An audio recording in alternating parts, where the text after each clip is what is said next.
Hi, I'm Carrie, and welcome to January's monthly musings. And I'm probably not going to be able to keep these on because it'll be too hard to handle the cards. But I just wanted to show these. My husband gave me these for my birthday. Um, he had these handmade for me by a coworker, and it's supposed to look like dragon scale fingerless gloves because I always get so cold in the house, but I can't do anything with gloves on. So he had these made, and I absolutely love them, and I just wanted to show those off. So January. I don't know about anybody else, but this month it seemed to like go on forever. So yeah, it was a long cold month here. Um, so instead of showing my journal, I'm going to talk about my practice in January, and then I'm going to go ahead and show you February's journal setup once I'm all done with that. So I pretty much kept things the same as far as what I worked with in my journal. Like I had my monthly card, which I was in the month of the Magician. So I had my monthly card, and I kept notes about that. I feel like I wasted the Magician energy this month. It took me, I would say, until like the 15th of the month to like really get into the groove and into the swing of things, and how I wanted my practice to go, and things like that. So I kind of feel like I wasted the Magician. I still pulled a rune card, which I've talked about in numerous videos, although I didn't find this month's rune very fitting. But something different I did in my journal was I set aside a double page for a monthly check-in, and I used that to focus in on how I felt the Hangman, which I probably won't be able to find. Oh, look, it's right here. How I felt the Hangman was affecting me this month. And then the opposite page was to write about my word of the year of devotion, and to write about what I was devoted to, how I felt about devoting time and energy and myself to those things, and that kind of thing. So I did do that. That was different. And then for my weekly readings, and I just want to make sure I'm in frame. I am. So for my weekly readings, I used two decks. I used the Tarot of the Enchanted Soul, and I used the Dreamer's Journey Major Arcana Oracle. And this is the pocket edition, but I didn't see a larger one. And this one could be found on Etsy. I can't remember the exact name of her shop. Let's see, does it say back here?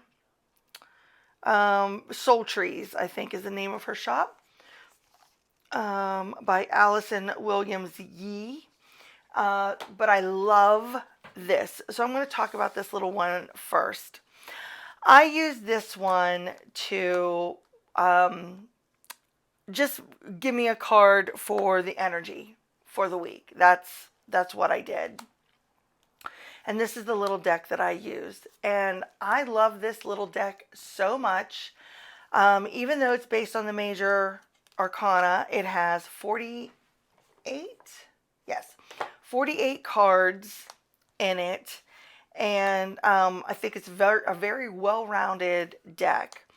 But I use this to pick out my energy, and I can see me taking this on vacations with me. This is a fantastic little oracle, and it's nice and small. And yes, I could definitely see this becoming a travel deck. So that's what I did with it. As you can see, like there was the moon card, the wheel. Some of the cards are named the same as the major arcana, but not all of them are. And there's extra in here also. There's no guidebook. It's the keywords on the card, and it's all, your intuitive hits, nudges, whatever you want to call it. So that was the one deck. And then the other one was the Tarot of the Enchanted Soul. And man, I am going to miss using this deck. I've done numerous videos showcasing this deck this month with different readings and things. And I talked about the size of it. You can see I have not cut the borders off yet. But I absolutely love it. I love the images on it so, so much. It gives the best readings. It gives me the kind of readings like my Light Seer gives me readings. That's the best way I can describe it. But I can see me using this a lot. So it's sad that I have to put this deck away and pick another one because I have really enjoyed my time. So what I tried to do for my weekly readings, because I'm getting a little bit off track, is I said that I felt that I didn't really pay that much attention to the magician energy. And so one week I asked, how will the magician energy present itself this week? And I pulled a card for that, and it was like so-so. The next week I had asked, how can I best work with the magician energy this week? And I felt that was a kind of a little better question. And then I would also ask, what do I need to be very aware of this coming week? That was the third question that I asked. And that's pretty much how I just continued that throughout the month with using this as my primary deck. And like I said, you saw it in many of the videos. I used this for every single reading that I did. What I added to my practice was the Into the Lonely Woods cards. I wasn't exactly sure how I was going to work with this deck. And these are the backs. It's another big deck. And then I saw Lisa Pepez's walkthrough on it, and she was talking about the healing energy or whatever that she had gotten from just looking through the deck. I don't think she has used it yet at the time of that video. And even though my word of the year is devotion, I am very dedicated to self-love this year also. I'm devoting myself, I guess, to some self-love and self-care. I am horrible at that. I've also said that in other videos. So what I did with this card for right now is I'm trying to kind of gauge why I am so neglectful of myself. So I would ask it, what is the primary healing energy that I need to focus on for this week? And I would just shuffle till a jumper came out or till I felt it was time to stop. And I would pull out just one single card. And I would sit there and I would really study the card and look at it and see how I felt, what feelings it evoked in me. And then I would read the guidebook.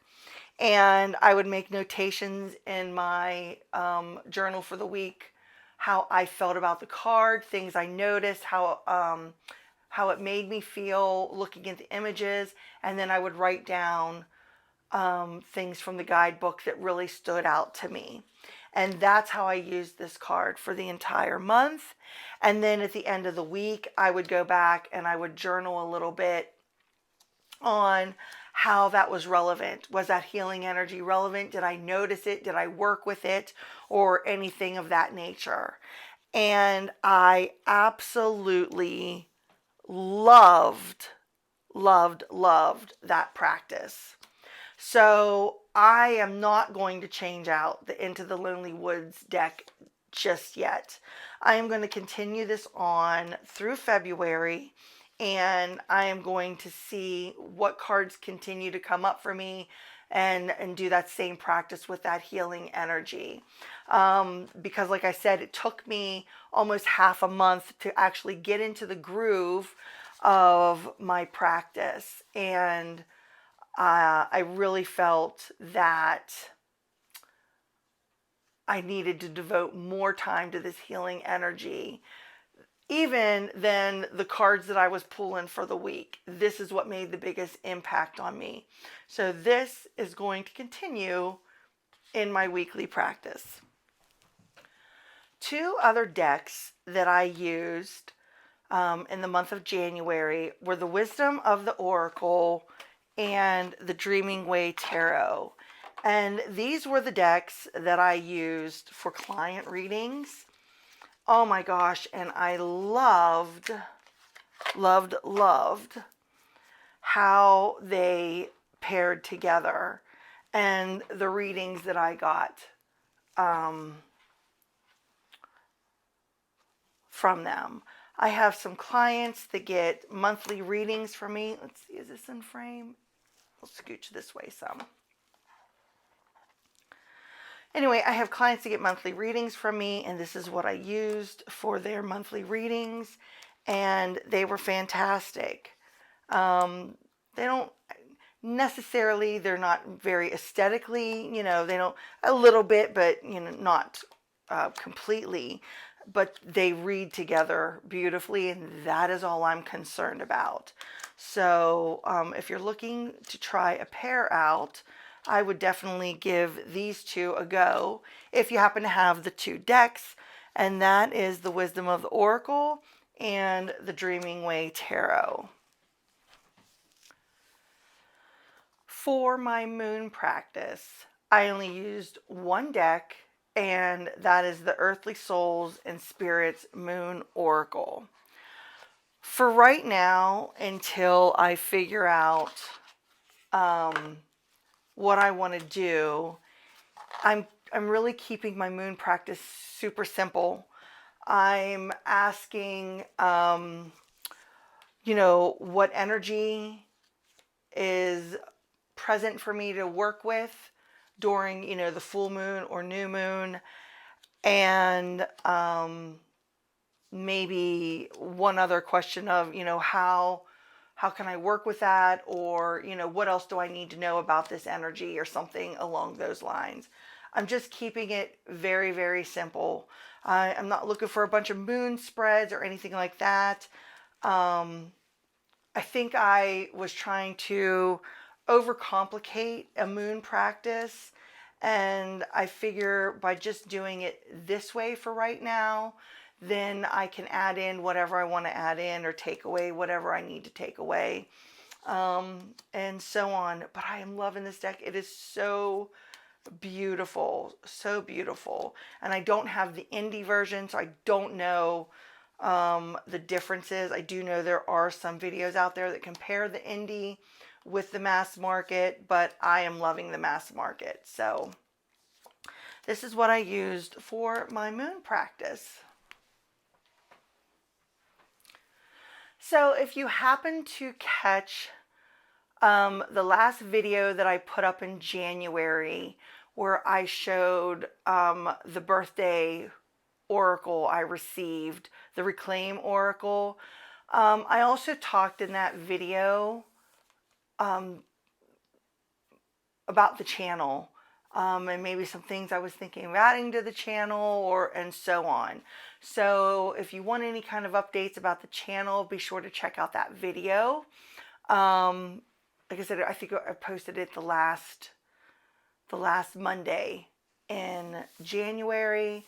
I also did a Sacred Space tour. If you missed that video, that is up on my channel, where I show you my room the dining room that I film in and that I do client readings in and see clients, and all my magical stuff gets done in here, and all my stuff is housed here.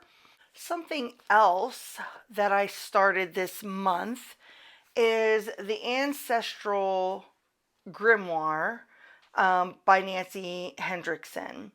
And Jessica and the Moon. Wait, is that what she changed her channel name to? I think it's Jessica and the Moon channel on her Circle of Kindreds Facebook group.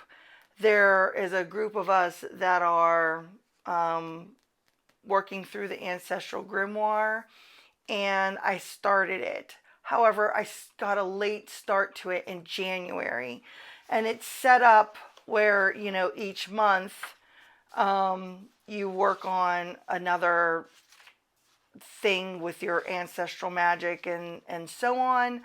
So I got a really late start on it. So I haven't decided what I'm going to do.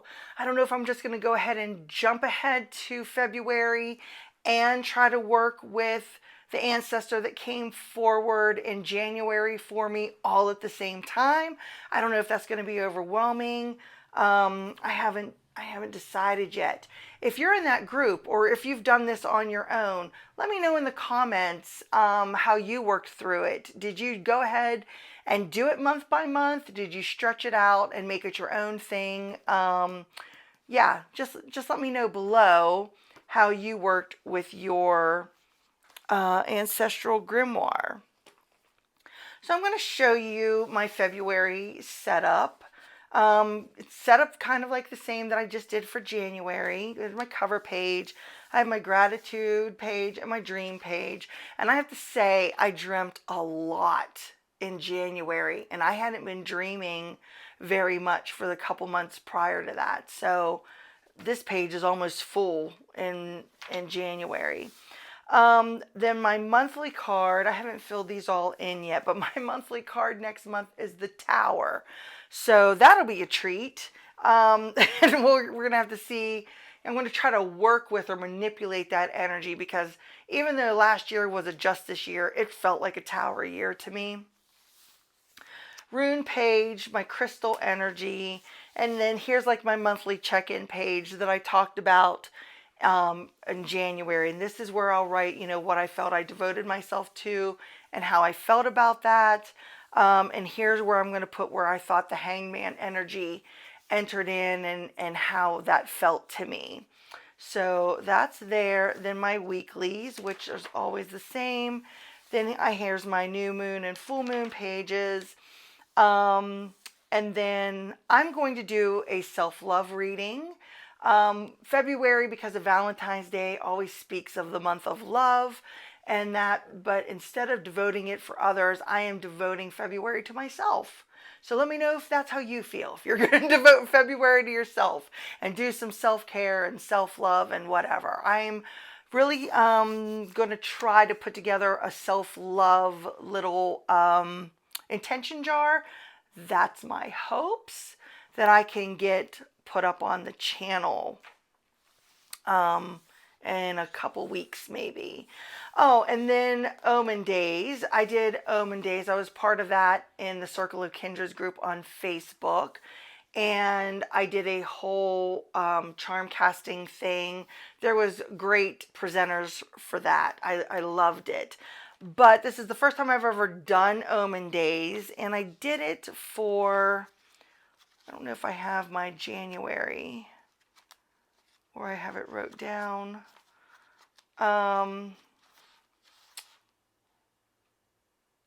Yeah, so I moved this over to my other thing, but I didn't have a lot that was happening for me.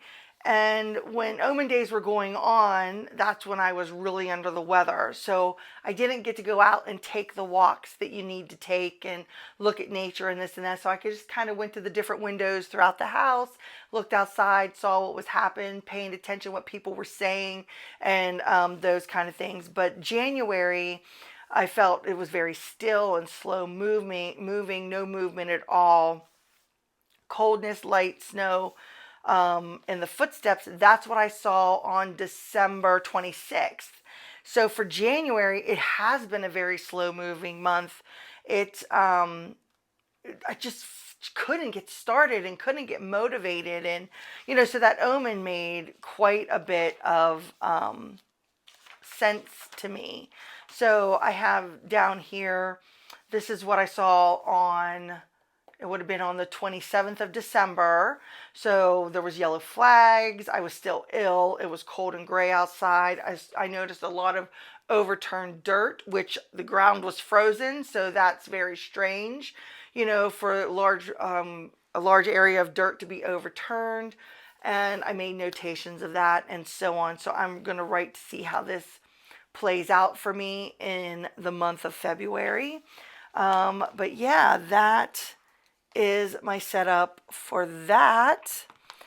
And as far as anything else goes, I don't think anything else happened. I don't have any like randoms. Oh, I do. That's a lie. I have been, I like to listen to a podcast while I'm cleaning. And I stumbled across a thread that was suggesting some podcasts. And I started listening to the Comfy Cozy Witch podcast. Oh gosh, it was almost at the end of the month that I started listening to her. And oh my gosh, I love that podcast. I just started it at the very end of January, so I can't, and I started from the most recent. I didn't start from the beginning. And this is a funny reason why. Because my husband and I listen to podcasts differently. Whenever he finds a podcast that he likes or wants to listen to, he starts from the beginning and then goes all the way through. And I start at the most recent episode that they've put out, and I work my way back. And that sounds so dumb, but this is the way I see it, because sometimes I've tried podcasts and started at the very beginning and you made it so far, and I'm like, I don't think this podcast is for me, and I move on to something else. And when you think about it, just like your YouTube video, it takes a while for a channel, a podcast, or whatever to find its groove and to really get into their own rhythm and the swing and and expressing what they really want to express and so on. So I find when I start at the beginning, I sometimes abandon the podcast too early without giving them like a full chance. So I start with their most recent and then I work my way back, because they've had time to develop and they've had time to figure things out and they've had time to get new equipment or, have a better setup or whatever it is, and, have a better flow of their podcast. So that's just my thinking. That's how I do it. But yes, the Comfy Cozy Witch podcast I am absolutely loving.